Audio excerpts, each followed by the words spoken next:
Madam, stiže vaš odani pratilac, Frka. U Frkinom životu tekao je med i mlijeko. Dobro jutro, gospodine Frka. Ali eto problema. Imam tužne vijesti. Ja sam mrtva. Od sada ulica je njegov dom. Ti si uličar. Ne, ja nisam uličar.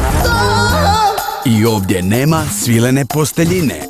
Sad si lutalica koji ja. Ne razumiješ, ja sam jastučni, višeobročni kućni pas. Eto nama guštera.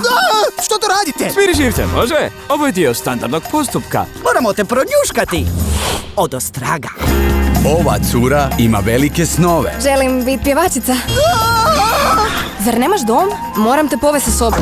Ali novaca nije otkud. Gdje sam ja to? I nema butlera, veliki minus.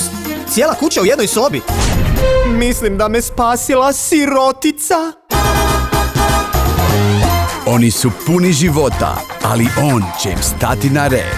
Bez brige, imam dojavu od svojih doušnika. Vjeverica. Netko mi stade na čir. Jedino što ti preostaje je da postaneš pravi pas. Moraš naučit lajat, grist i režat. Kibamo!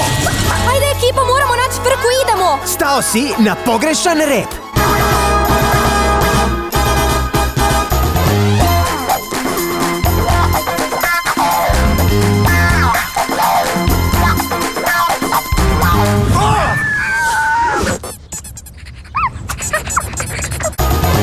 Frka!